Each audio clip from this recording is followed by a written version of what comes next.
क्या आपने कभी सोचा है कि कुछ लोग हर किसी को अपने इशारों पर क्यों नचाना चाहते हैं और वहीं कुछ लोग पूरी दुनिया का दर्द अपने कंधों पर लेकर क्यों घूमते हैं?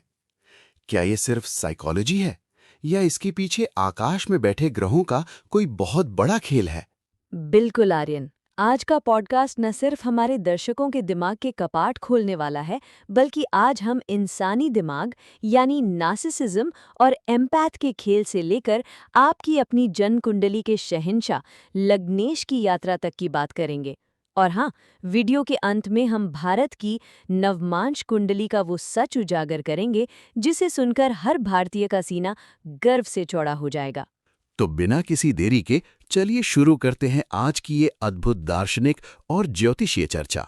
आर्यन, शुरुआत वहीं से करते हैं जहां से आजकल की पीढ़ी सबसे ज्यादा जूझ रही है। रिलेशनशिप्स में नार्सिसिज्म यानी आत्ममुग्धता और एम्पैथ यानी दूसरों के लिए अत्यधिक सहानुभूति रखना, ये दोनों लोग हमेशा एक दूसरे की तरफ आकर्षित क्यों होते हैं? काव्या, ज्योतिष के नजरिए से देखें तो ये दोनों एक ही सिक्के के दो पहलू हैं।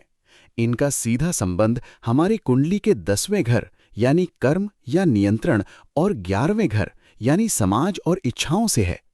10वां घर बात करता है सचेत नियंत्रण की, जैसे एक बॉस अपनी टीम को काम ठीक से करने के लिए मैनेज करता है। लेकिन जब ये नियंत्रण सचेत न रहकर एक जुनूनी इच्छा बन जाता है कि सामने वाला सिर्फ मेरे हिसाब से जिए, उठे और बैठे, तो वो 11वें घर की ऊर्जा बन जाता है, जिसे हम साइकोलॉजी में नार्सिसिज्म कहते हैं। ओह, यानी 11वां घर इच्छाओं का है, इसलिए वहां नियंत्रण की भूख पैदा होती है।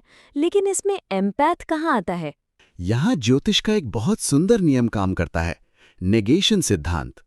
हर घर से 12वां घर उस घर की ऊर्जा को कमजोर या शांत करता है। 11वें घर का 12वां भाव होता है 10वां घर। जो नार्सिसिस्ट होता है उसका पूरा फोकस 11वें घर पर होता है, दूसरों को कंट्रोल करने की तीव्र इच्छा। जबकि एम्पैथ का फोकस 10वें घर पर होता है, कर्तव्य, समाज के लिए निस्वार्थ कर्म और सेवा। ये तो बहुत दिलचस्प है। इसका मतलब तो ये हुआ कि सुपर हीरो और सुपर विलन दोनों का दर्द एक जैसा ही होता है। बिल्कुल सही पकड़ा तुमने। दोनों के चार्ट में 10वें और 11वें भाव का गहरा संबंध होता है। दोनों बचपन के किसी न किसी गहरे प्रभाव या चोट से गुजरते हैं। फर्क सिर्फ इतना है कि नार्सिसिस्ट अपनी असुरक्षा को छिपाने के लिए दूसरों से पावर और एनर्जी खींचता है। वहीं एम्पैथ असुरक्षित नहीं होता, लेकिन वो सेवियर कॉम्प्लेक्स का शिकार हो जाता है कि मुझे पूरी दुनिया को बचाना है, सबका दर्द ठीक करना है। तो फिर नार्सिसिस्ट व्यक्ति के लिए ज्योतिष में क्या उपाय या थेरेपी बताई गई है? उनके लिए सबसे बड़ा उपाय है 12वां घर यानी आइसोलेशन, मौन और एकांत। लेकिन विडंबना देखो, एक नार्सिसिस्ट कभी अकेले शांत नहीं बैठ सकता। वे एकांत से डरते हैं, क्योंकि जैसे ही वे अकेले बैठेंगे उन्हें अपने ही बनाए भीतर के भूतों और दबाए हुए कर्मा का सामना करना पड़ेगा। अद्भुत। चलिए अब चलते हैं कुंडली के सबसे महत्वपूर्ण हिस्से की तरफ, जिसे हमारी गुरुजी हमेशा कुंडली का शहंशाह कहते हैं, लग्न और लग्नेश। हाँ काव्या, लग्न और लग्नेश पूरी कुंडली का राजा है। ये प्राकृतिक रूप से कुंडली का सबसे बड़ा योग कारक ग्रह होता है, क्योंकि लग्न खुद में एक केंद्र है और एक त्रिकोण ही। अगर आपका लग्नेश कमजोर है तो कुंडली में बने बड़े से बड़े राजयोग भी धरे के धरे रह जाएंगे, क्योंकि जब पुरुषार्थ करने वाला स्व ही कमजोर होगा तो उस राजयोग के सुख को भोगेगा कौन? सही बात है। राजा ही कमजोर हुआ तो साम्राज्य किस काम का?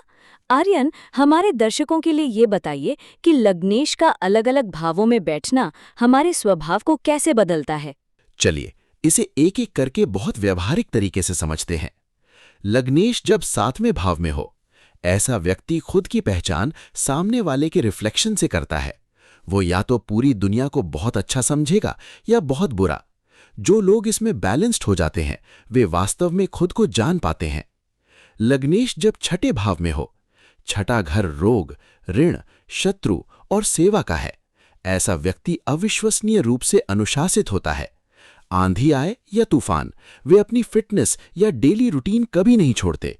ये लोग दूसरों की पीड़ा देखकर बहुत जल्दी पिघलते हैं और बेहतरीन हीलर बनते हैं। लग्नेश जब 5वें भाव में हो, ये पिछले जन्म के संचित पुण्यों को दिखाता है। मान लीजिए इस जन्म में आपने भगवद गीता या किसी गूढ़ ज्ञान को बहुत गहराई से समझा, तो वो लर्निंग अगले जन्म में 5वें घर के माध्यम से सीधे आपकी चेतना में कैरी फॉरवर्ड हो जाएगी। लग्नेश जब मोक्ष त्रिकोण यानी 4, 8 और 12वें भाव में हो, ऐसा व्यक्ति बहुत ज्यादा अंतर्मुखी होता है। वो बाहरी दुनिया के विचारों से चिपकता नहीं है, बल्कि एक दृष्टा की तरह दूर बैठकर सब देखता है। लग्नेश जब विशेषकर 12वें भाव में हो, ऐसा व्यक्ति अपनी आंतरिक स्थिति को अपने सपनों के जरिए डिकोड कर सकता है। सपने में वो डर रहा है या डटकर मुकाबला कर रहा है, ये उसके वास्तविक आध्यात्मिक स्तर को दिखाता है। लग्नेश जब एक भाव यानी लग्न में ही हो, इनका जीवन निरंतर आत्म-मूल्यांकन में बीतता है। मैंने आज ये क्यों किया, मैंने ऐसा क्यों बोला, ये खुद की खोज में ही जुटे रहते हैं। आर्यन, यहाँ मैं एक भ्रम दूर करना चाहती हूँ जो अक्सर लोगों को होता है। लोग सोचते हैं कि अगर कोई बहुत पूजा पाठ कर रहा है तो उसका नवम भाव बहुत मजबूत है। क्या ये सच है? ये बहुत बड़ा मिथक है काव्या। पूजा पाठ को सिर्फ नवम भाव से जोड़ना गलत है। शास्त्रों के अनुसार नवम भाव धर्म यानी राइटियसनेस और हायर विजडम का है। जो हम रोज सुबह शाम नियम से पूजा पाठ करते हैं, वो हमारे छठे घर यानी रोज के रूटीन या 11वें घर के सामाजिक मानदंड का हिस्सा हो सकता है। तो फिर जब जीवन में नवम भाव के स्वामी यानी नवमेश की महादशा आती है, तब क्या बदलाव आता है? तब जीवन में असली गुरु तत्व का प्रवेश होता है। वो गुरु किसी व्यक्ति के रूप में आ सकता है, किसी किताब के रूप में, या जीवन की किसी ऐसी घटना के रूप में जो आपको बदल दे। नवम भाव की दशा से गुजरने वाला व्यक्ति आम इंसानों की तरह छोटी छोटी खुशियों में उछलने या दुखों में रोने नहीं लगता। उसके भीतर एक गहरी शांत वैराग्यनुमा मैच्योरिटी आ जाती है। वो समझ जाता है कि कर्म बंधन तब तक बनता है जब तक हम खुद को कर्ता यानी कि ये मैंने किया मानते हैं। जिस दिन आप सिर्फ एक दृष्टा बन जाते हैं, मुक्ति का मार्ग खुल जाता है। अद्भुत। चलिए बातें हैं हमारे आज के सबसे बड़े और धमाकेदार टॉपिक पर, मेंडनी ज्योतिष यानी मेदनी ज्योतिष। आर्यन, हमारे देश भारत का भविष्य कैसा रहने वाला है और इसमें नवमांश कुंडली का क्या रोल है? काव्या, लग्न कुंडली ये दिखाती है कि जीवन की शुरुआत कैसी हुई और बाहरी तौर पर क्या घटनाएं घट रही हैं। लेकिन किसी भी कुंडली का अंतिम सत्य और उसका वास्तविक अनुभव नवमांश कुंडली में छिपा होता है। अगर हम स्वतंत्र भारत की कुंडली देखें तो भारत का लग्न वृषभ है, लेकिन भारत का नवमांश मीन लग्न है। वर्तमान में भारत मंगल की महादशा से गुजर रहा है। लग्न कुंडली में ये मंगल दूसरे घर यानी देश के कोष और फाइनेंस को देख रहा है, जिस पर राहु की भी दृष्टि है, और छठे भाव से देवगुरु बृहस्पति इसे देख रहे हैं। यही कारण है कि इस समय भारत में विदेशी निवेश और आर्थिक नीतियां बहुत तेजी से मजबूत हो रही हैं। और अगर हम भारत के नवमांश यानी D9 को डिकोड करें तो वहां क्या दिखता है? नवमांश में जो अद्भुत सूत्र छिपा है, उसे देखकर गुरुजी ने कुछ अचूक भविष्यवाणियां की हैं। आक्रामक और आधिकारिक रूप। 2027 के बाद भारत के नवमांश में मंगल 10वें घर में धनु राशि में बेहद शक्तिशाली होकर बैठा है। इसका मतलब है कि 2027 के बाद अंतर्राष्ट्रीय पटल पर भारत का रुख अत्यंत आक्रामक, साहसी और आधिकारिक होने वाला है। दुनिया चाहे जितना दबाव बनाना चाहे, भारत अपने फैसले खुद अपनी शर्तों पर करेगा। भौगोलिक और भूमि का विस्तार। नवमांश कुंडली का चतुर्थेश यानी भूमि का स्वामी बुध नवम भाव में बैठा है और उस पर तीसरे भाव में बैठे लग्नेश गुरु की सीधी दृष्टि है। ज्योतिषीय गणना के अनुसार आने वाले समय में जब बृहस्पति की अंतर्दशा आएगी, तब इस देश का भौगोलिक एरिया या वैश्विक प्रभाव बहुत बड़े स्तर पर बढ़ सकता है। भारत अपने पड़ोसियों के संदर्भ में कोई नई भूमि या रणनीतिक नियंत्रण प्राप्त कर सकता है। प्रॉपर्टी मार्केट का सच। चूंकि चतुर्थेश का संबंध सीधे विस्तार के कारक गुरु से है, इसलिए जब तक भारत का अस्तित्व है, यहाँ का रियल एस्टेट और प्रॉपर्टी मार्केट हमेशा ग्रो करेगा। इसमें कभी भी स्थायी मंदी नहीं आ सकती। अद्भुत। और आने वाली अंतर्दशाओं का क्या क्रम रहेगा? 1. अभी राहु की अंतर्दशा का शुरुआती दौर है, जो नवमांश के 12वें भाव में है। इसलिए गुप्त शत्रुओं द्वारा देश के खिलाफ कुछ साजिश या मानसिक तनाव पैदा करने की कोशिश होगी, लेकिन ये सिर्फ मानसिक स्तर पर ही रहेगी। 2.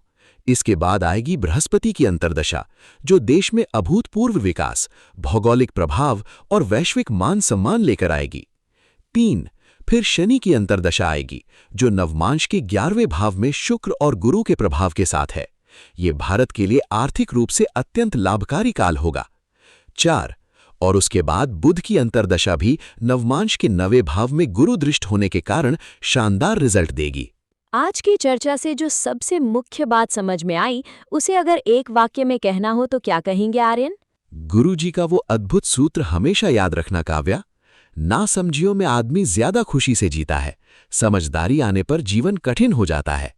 यदि किसी व्यक्ति को अपने जीवन में 5वें, 9वें और 12वें भाव की दशाएं मिल जाएं, तो उसकी चेतना का स्तर एक आम इंसान से बहुत ऊपर उठ जाता है।